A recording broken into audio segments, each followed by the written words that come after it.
So, Mark, how are you? I'm doing good, Jeff. How about you? Not too bad. A little anxious, a little nervous, particularly around this election time. Yeah, it is a bit crazy. But, the good thing is that the framers of our Constitution were incredibly ingenious in creating a system that's got some checks and balances that will see us safely through. I'm a believer. There you go. Mark, you and I have known each other for a long time, and have been on retreats and in Sangha meetings and shared our passions about well-being and mindfulness. And you were just mentioning to me that you're parts of a group of a bunch of CEOs who've been comparing notes on a lot of these different things over the years. So kind of where do you think we are in kind of looking at well-being and the opportunities, and what's the CEO world saying? The CEO world, interestingly enough, is all very much worried about their employees and getting "quote unquote" back to work. But invariably, the conversation shifts to, well, what can I do to prepare myself to do this hard work? And I've never heard that before. I've never had CEOs sort of let their hair down, so to speak, and say, geez, this is really tough. And what should I be doing to make myself ready to be an effective leader in this time of change? And we, spent a lot of time sharing notes about meditation and mindfulness and having a personal practice. But I've been quite stunned by it. I've not had the level of outpouring around that kind of issue in a business setting, more or less, ever. So I think we're coming to a new realization. There's I co-wrote an article for Stanford Social Innovation Review on self-inquiry for social change, and Mark is highlighted in it, so you can go there and hear a lot more about his own practices. But there's also 29 others that we modeled, and it does seem like people are thinking more in the business world, nonprofit world, social change world about their own practices and how it affects them, but also then how it affects others. Mm-hmm. Mark, can you give us a hint on kind of what you think is important in your own experience, or what you've developed over the years to keep yourself sane? Well, I think one of the things that is at play right now is the issue of, I'm going to use a quote from Marathon Man, is it safe? And so everybody wants the world to return to some level of normalcy. And what it requires is that we as leaders in the economy need to understand what is it about the customer experience, the consumer experience, that's going to allow them to feel it is safe when they come back into the economy. And once you understand that, and every business is going to have a different view, but if you're looking ahead, and once we understand that, then we need to turn to the people that we work with and say to them, here's how we're going to work so that you're safe. And until both of those conditions are resolved, I think the major issue that we're going to run into is that notion of, is it safe for me to go into the economy? Is it safe for me to go to work, to go to school, is going to crowd out all the other things that are going on around mindfulness and well-being. I don't want to go to the gym because it's not safe there. I don't want to go running in the park because not everybody's following the rules. And I think that's a real problem we have. And I think the more time we spend alone in isolation also creates the sense of the only way I can be safe is to be by myself or with people who I live with. I think it's safety and fear is a really important point. It enhances the anxiety, and whether it's the election or COVID or how do I get to a place where my family is okay? I think that's the dichotomy. People say go for the economy and ignore COVID, or let's do COVID or the economy. It's really both ideas coming together and handling that, right? Never before in human history have we had the best example, other than the plagues of the 1700s, 1700s, when the human condition and one little bug could absolutely shut down the world's economy. And oh, by the way, clean the air out and allow the birds to come back and have the sunlight come through. But other than that, and so we've always viewed the human condition as a factor related to productivity or to skills, but we've never really thought about it as an essential notion of the opposite of health is poverty, which is sort of the notion I would put forward. And that unless we solve that problem, that specific problem, our economies can't come back and our human condition won't get any better. Well, then you start seeing, this dispersion of, equal access. Now we've got the wealthy getting access and those that are poor on the front lines, and it's just getting worse and worse. So getting some skills that actually listen to each other. I think that's what self-inquiry is about, in my mind, is more of a managed ego, more of ability to actually work with others. And I think that's, if I had to pick a couple things, focusing on the idea that it's not all about you, it's about you and others, and the experience of developing the mirror of the other. So someone else you can talk to. Your wife, I'm sure, Mari is going to tell you when you're off base, and certainly mine does. But that's a good thing. And do we all have a group that we can work with to solve some of these problems? And in my mind, that's what system change is about experiencing that flow state with others and solving the problems, the bigger problems of the day. It isn't. I think that's kind of the path of self-actualization, not only on yourself and the technologies and things you can do to enhance your own performance, but allow people to work with others. And Mark, you've been doing that for a while. I don't know. How do you think about that, going beyond yourself? Yeah, I think one of the things I have found the hardest, Jeff, right now in this time of isolation and some stress around the fear of getting the disease is, this ought to be the perfect time to do your own personal work. It ought to be the perfect time to go through the practice of losing attachment to things, because you can't be attached to all the things you wanted to before, to find a way to become more present in the moment and available to others. But I often find myself distracted by what's going on CNN or in the New York Times, or what's the latest piece of news about the vote count in Arizona, instead of doing my personal work. And so I think I always used to say the cacophony of my work life, when I was traveling around the world all the time for the company, made it hard, but I always found the time. Now I have plenty of time.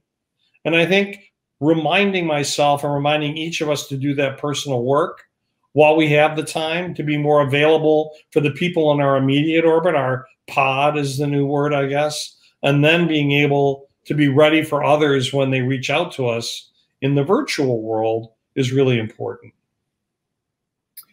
That reaching out is important, and working with others, I think, is critical. There's some donor collaboratives that have come together around the wellness space, and you were involved in the mindfulness world in my life, and others, and getting scientists and donors and foundations and reimbursement through CMS and in insurance companies.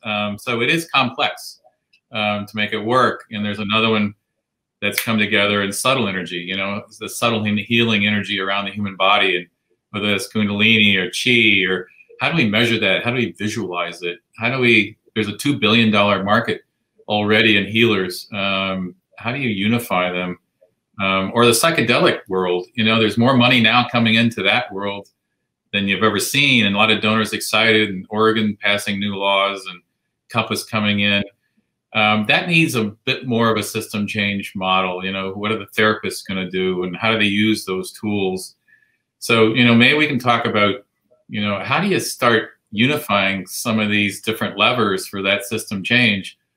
And I think we're all talking about well-being, but some people are calling it, brain development and plasticity. Some people are talking about psychedelics changing everything, and some people are talking about, subtle energy or mindfulness becoming even more accepted. How do we think about that balance, or where to spend the time? Well, I think it gets back to what works for each person. So, having been introduced to psychedelics in my college days. It didn't change everything for me, but it did make some things interesting.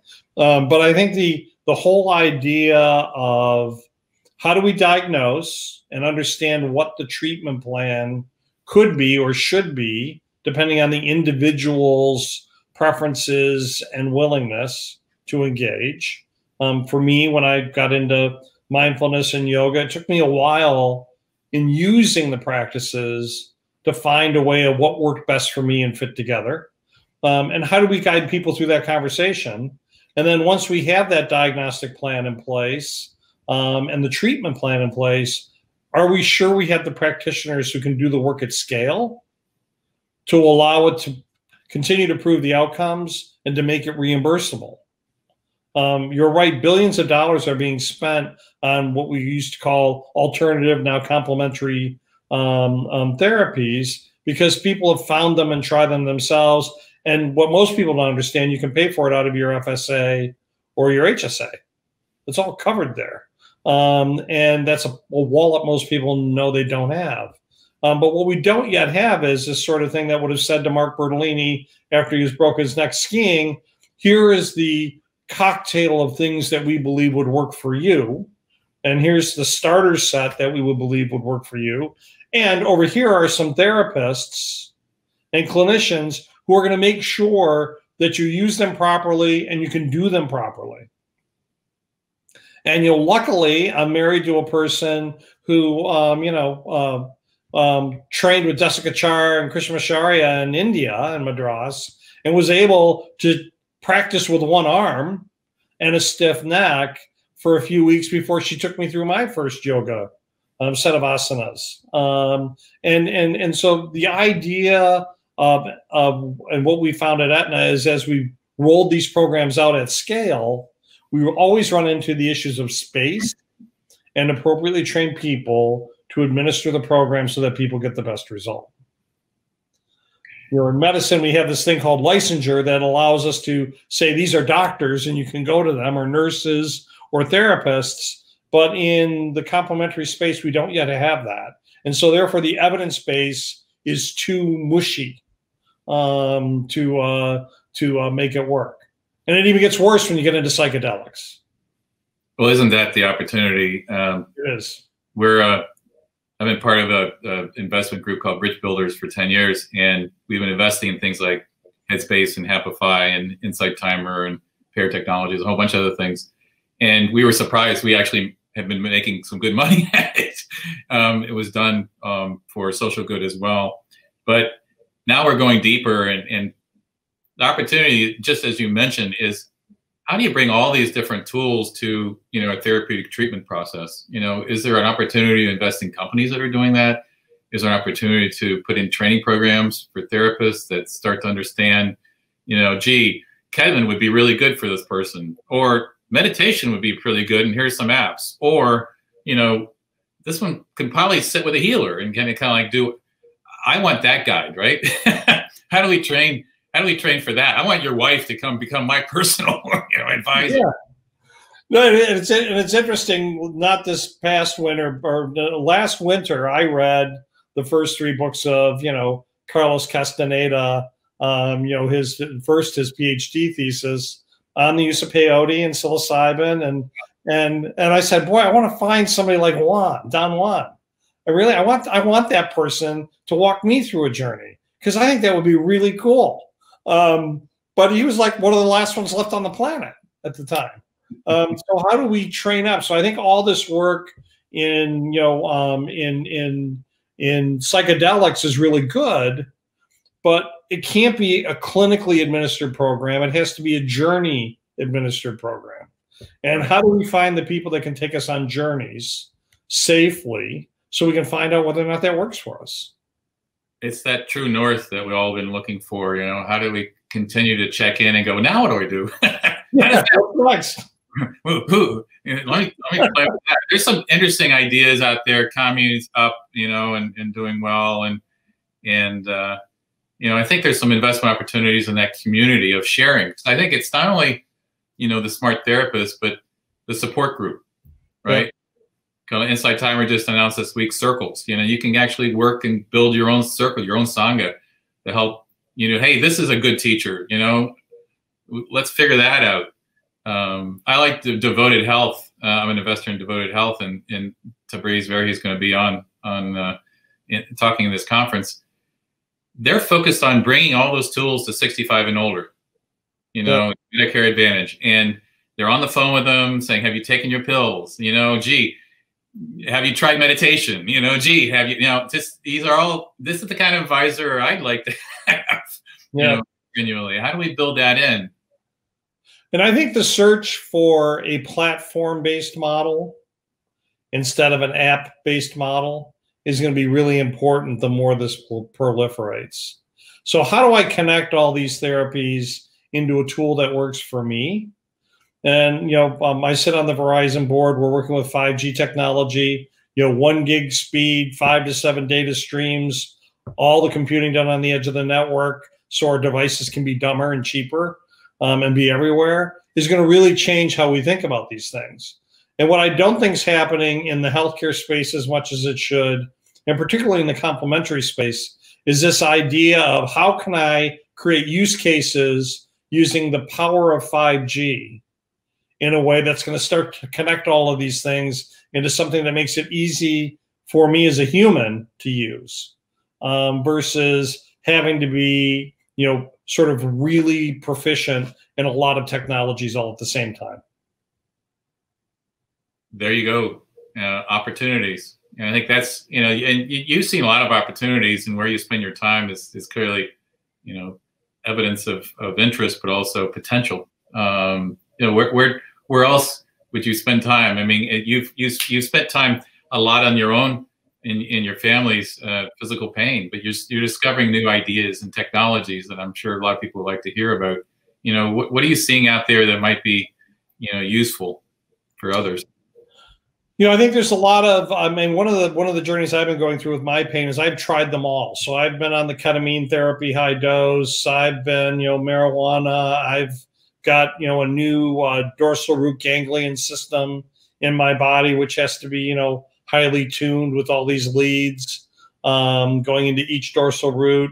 And I think in the end analysis, and one of the conversations I'm now having with my neurosurgeon, who looks beyond just the technology, is this idea of having a holistic view of how you manage pain in your life, and how you think about how you spend your time and the kind of foods you eat, and your own biology relative to the pain and how it works.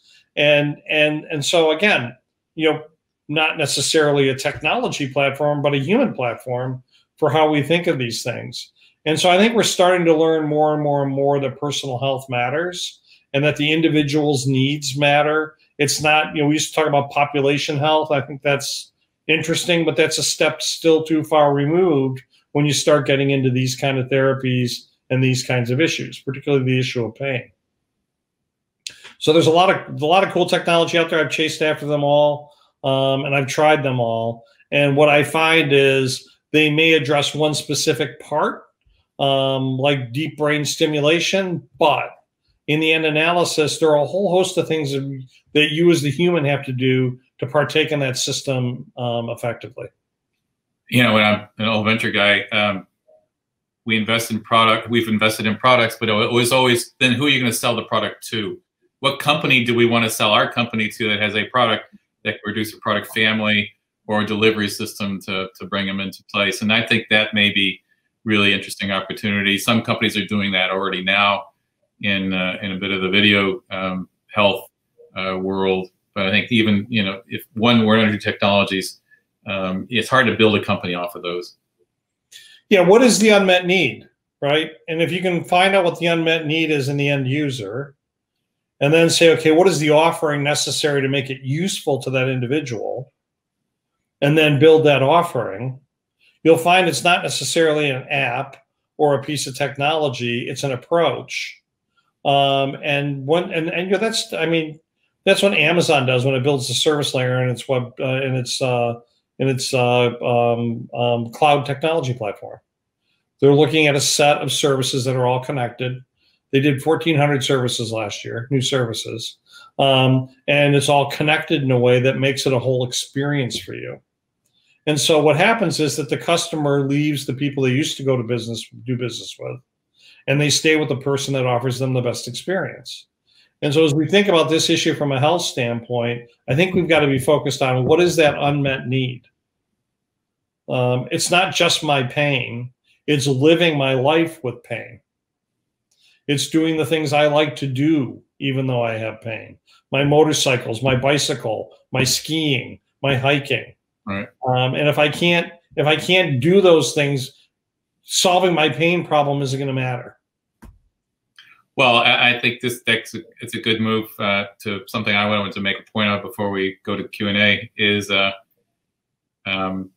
chair the Contemplative Science Center at the University of Virginia, and we work with lots of other different universities and focusing on flourishing. We're actually calling it flourishing now.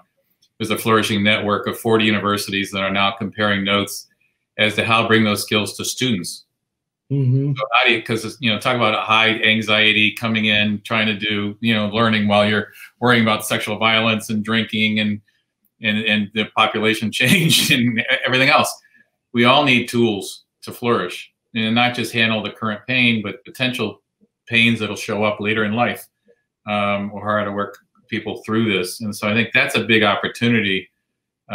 We've got some companies now providing free products to college students, like Insight Timer and others, saying, here are tools you can start using and trying, right? And so if people are looking at opportunities to get an open-minded population and access to them, those kind of networks, to your point, that allow those tools to be shown and students and others to learn how to flourish. And to my mind, that's the upside. It's not just handling the current disease pains or others. It's allow people to work together better, get used to that, and find things that allow them to have a better life. I think this idea of starting the conversation with what is it about your health or your circumstances that get in the way of the life you want to lead creates immediate engagement.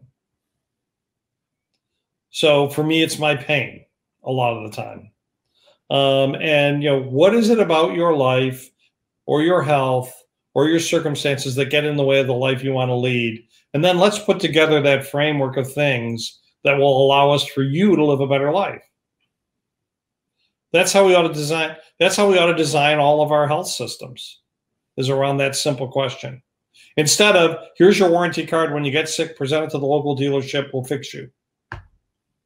Well, I'm working in the Biden administration's healthcare plans and some other things, and to my mind, that's the opportunity with this new system, right? Yeah. Community level, bringing different tools together for people to work with each other, to enhance their lives, and to find those opportunities to achieve the life they want to lead, as you say. So that's great. I love that. We're going to go to Q&A, and in 30 seconds. Link to do that. So, oh, wow. That talk, by the way, was exactly what I wanted to happen. I do have one question while we're getting the other room, while they're finishing up, is, for widespread well-being, like what is the sort of consortium or what is the sort of thing that we need to see that would allow us to elevate well-being in the same manner of, the way that, you approached malaria and other things like that? Like, is there a couple of things that, would just do it? Is there one major breakthrough in addition to the things that we've talked about? Well, and my next book's on stories around system change, and if it was malaria or neglected diseases or whatever it might be, it's the more you can drill down to a specific thing you're going to work on together, over a short time to deliver. So curing all of, global warming, that's just too hard to figure out, right? So what are you going to do together? We're cutting in half maternal deaths in New Jersey with the governor there and Rockefeller Foundation, a bunch of others. That's a real project we're working on with donors and others. What in the well-being space can you focus on? And that's why we've tried to set up these collaboratives around subtle energy, around mindfulness effort, around focusing on psychedelics and others. And people are coming, they're leaning forward. So the measurable outcome you want to see within a reasonable time frame, then you can work on reimbursement. Then you can work on, achieving work at 65 and older. Let's focus on that population. Let's focus on students and others. And you can't do everything, but find the things that you particularly are passionate about that you can connect to. There's a donor collaborative around that. What measurable change can you see within a reasonable time frame? That will rally people around, solving these problems that we all see. That's a system change strategy. And how many birds can you kill with one stone? Mari and I are now invested in kelp farming, teaching fishermen to become kelp farmers, because kelp consumes 5 times the carbon that land-based plants do. When used for a food supplement, it improves the quality and the healthiness of the food. And when fed to cows and sheep, it reduces the methane emission by 91%. Jeez. So think about that from a climate change perspective. And what's happened is our industrial fishing has depleted our kelp offshore. And if we just planted 5% back, we could reduce the carbon footprint of the United States by 30% per year, and we could create 1 million jobs. So think of the whole, virtuous circle of all the things that can happen in turning a problem into a huge improvement in human health, a reduction in the risk to our future, and to create jobs in a vibrant economy. Great. And get together with a team. Yep. We work on democracy reform, and we have 250 donors together sharing knowledge.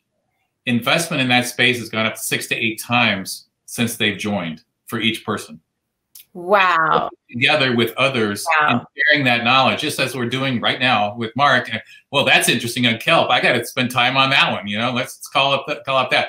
In the wellness space, what is that, set of opportunities that we can continuously share that will stimulate me to invest more, to give more, to invest?